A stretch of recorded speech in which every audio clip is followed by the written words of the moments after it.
વાત કરીએ તો જેતપુરમાં પ્રજાસત્તાક દિનની અનોખી ઉજવણી કરવામાં આવી। 300 ફૂટ ઊંચી ક્રેન પર રાષ્ટ્રધ્વજ લહેરાવવામાં આવ્યો।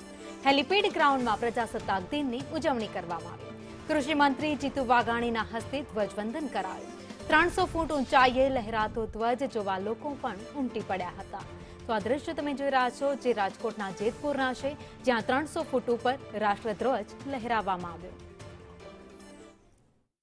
જેતપુર શહેરમાં આજે 77મા પ્રજાસત્તાક પર્વની જિલ્લા કક્ષાની ઉજવણી કરવામાં આવેલ હતી। ત્યારે શહેરના નવાગઢ વિસ્તારની અંદર એક આખા રાજ્યમાં સૌથી ઊંચો રાષ્ટ્રધ્વજ છે તે તવક્કલ ક્રેન સર્વિસ છે તેના દ્વારા ફરકાવવામાં આવેલો છે। આપ દ્રશ્યો જોવો છો, અત્યારે જેતપુર જંકોરાના ધારાસભ્ય જયેશભાઈ રાદડિયા દ્વારા અત્યારે આ રાષ્ટ્રધ્વજ ફરકાવવામાં આવ્યો હતો અને આ રાષ્ટ્રધ્વજ છે 300 ફૂટ ઊંચી ક્રેન છે તેના દ્વારા ફરકાવી અને સમગ્ર જેતપુર શહેર તેમજ આજુબાજુના ગ્રામ્ય વિસ્તારોમાંથી પણ આ રાષ્ટ્રધ્વજ અત્યારે દરેક લોકોને દેખાઈ રહ્યો છે। એટલે આ પ્રજાસત્તાક પર્વની જેતપુર શહેરમાં ખૂબ ધામધૂમપૂર્વક ઉજવણી કરવામાં આવી હતી। વિમલ રામાણી સાથે હિતેશ રાઠોડ, સંદેશ ન્યૂઝ, જેતપુર।